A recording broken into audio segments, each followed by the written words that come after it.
Fala, povo! Massa, minha gente! Beleza?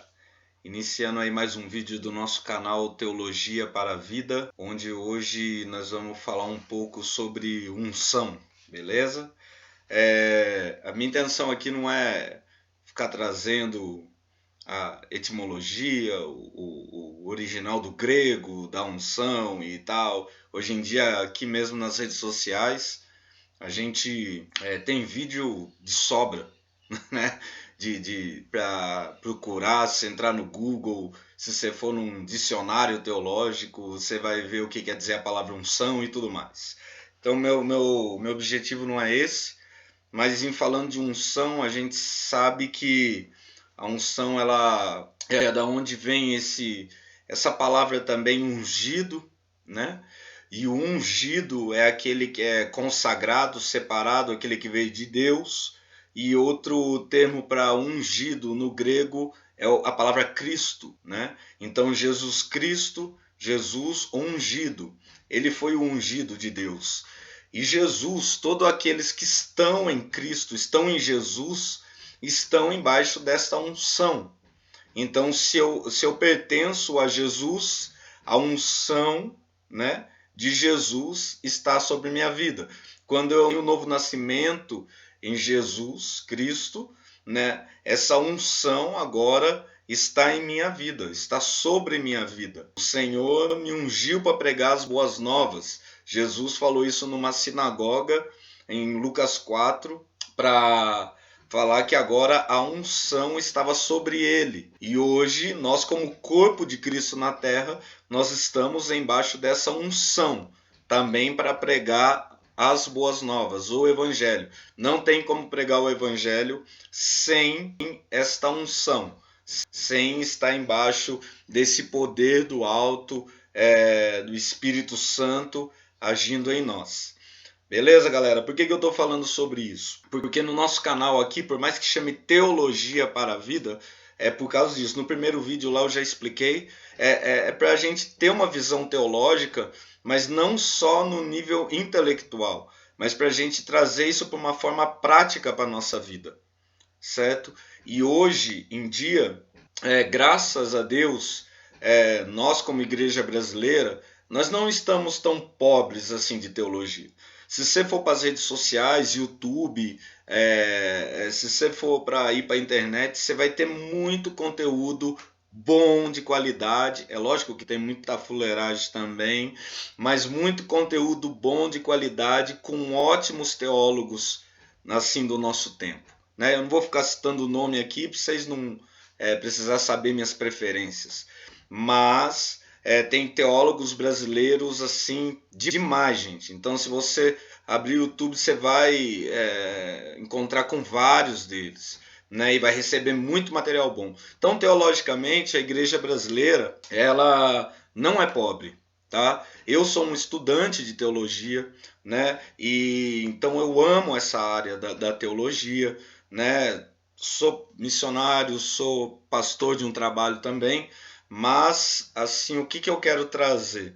No começo da minha conversão, teve um livro que fez toda a diferença na minha caminhada. É esse livro aqui, Porque Tarda, né, o Pleno Avivamento, de Leonard Ravenhill.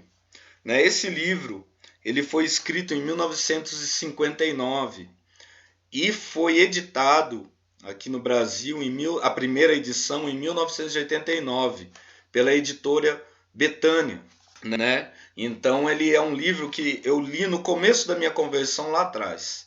E ele fez toda a diferença. E esses tempos agora eu vi que eu não tinha ele e eu comprei ele novamente. E eu li ele novamente, depois de anos. Cara, parece que por mais que ele foi escrito em 1959, parece que ele foi escrito faz 3 anos atrás para a nossa igreja hoje. Quem conhece Leonard Ravenhill, já falecido pastor, ele era um profeta de Deus, uma voz de Deus, um pregador, tinha muita sinceridade com o evangelho. Se você ler a biografia dele, você vai ver que ele passava horas e horas lendo e estudando a palavra de Deus, né? E passava também horas em oração. era um pastor, era um escritor, um pregador da palavra, só que ele condenava a falta de vida de oração e a falta de unção da igreja nesses tempos. E nesse livro ele fala muito disso. É um livro que eu recomendo você ler, porque está do pleno avivamento. Então, tem uma frase desse livro que ele diz assim. Teólogos intelectualizados não têm condições de romper a cortina de ferro da superstição e das trevas. Talvez só homens com menos intelecto, mas com uma visão maior, sejam capazes de fazer isso. Tá? Então, Leonard Ravenhill, ele não era um inimigo da teologia. Ele não era um inimigo do estudo teológico. Mas ele era um homem que entendia que a teologia, se ela ficar só no campo da intelectualização, ela não tem a força de romper com as obras das trevas, certo? Eu amo o estudo teológico, mas ele não tem poder nenhum na vida de homens e mulheres na igreja sem a unção, sem o poder de Cristo, sem o fruto de uma vida de oração diante do altar de Deus, do altar no secreto. Precisamos de unção. Então hoje nós estamos assim encharcados de um bom material, uma boa teologia nas redes sociais. Mas o que eu vejo é que nós sentimos muita falta da unção. Nós sentimos muita falta do fruto que essa teologia causa nas nossas vidas no dia a dia. Porque nós vemos pessoas e pessoas cada vez mais desacreditadas. Daí você pode falar assim, não, Jesus falou que ia ser isso, que ia ser muitos que iam para o caminho largo, poucos. E daí a gente, como igreja, a gente se assenta e concorda, é mesmo, é só poucos, então tá bom, nós estamos aqui, tá legal. Não, não estamos, gente. Não estamos. A carta de 1 Pedro fala que, em 2 Pedro, fala que o quê? Fala que por que tarda a sua vinda? Né? Alguns zombadores perguntam.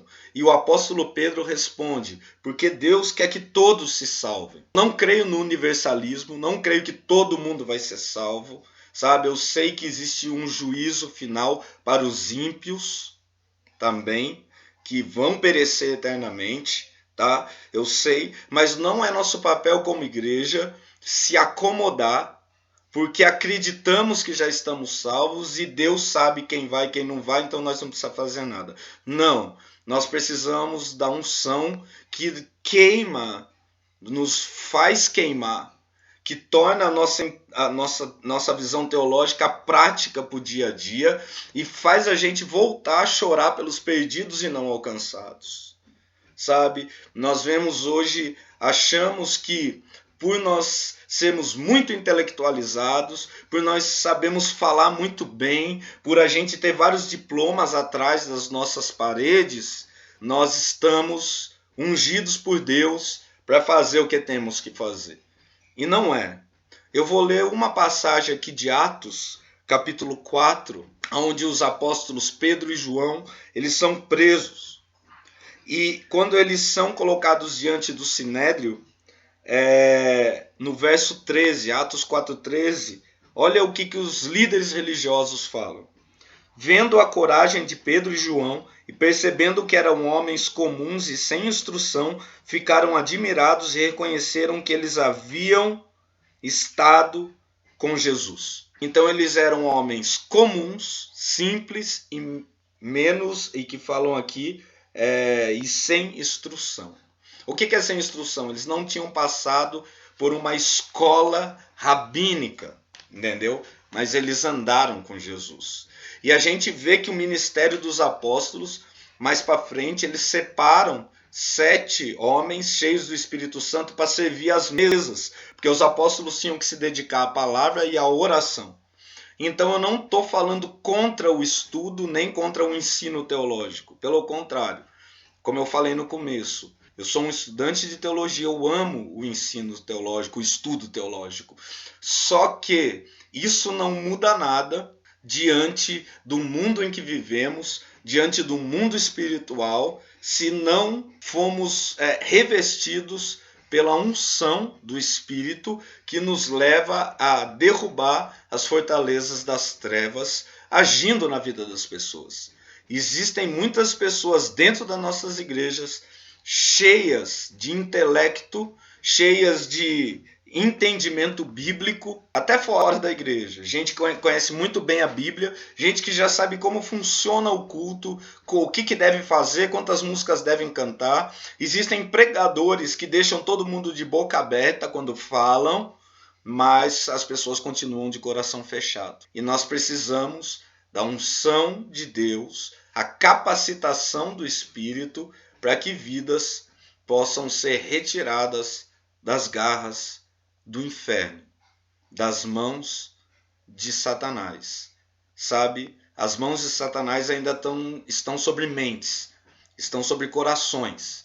Existem pessoas falando de Jesus presas ao pecado e à velha vida. E quando a gente vê pessoas sendo verdadeiramente convertidas e libertas, a gente vê uma mudança de vida. E por que hoje pessoas vêm para a igreja, mas continuam na mesma vida? Porque eu creio que falta unção, começando pelos que pregam e se espalhando por toda a igreja. Precisamos da unção do Espírito. Precisamos urgentemente da unção do Espírito. E isso nós conseguimos numa vida de secreto, de oração e palavra. Principalmente aqueles que estão pregando, ensinando, precisam ter uma vida dedicada à palavra e à oração. Não só ao intelecto, não só a palavras bonitas, não só a uma exposição de conhecimento, mas a uma pregação embaixo do poder do Espírito Santo.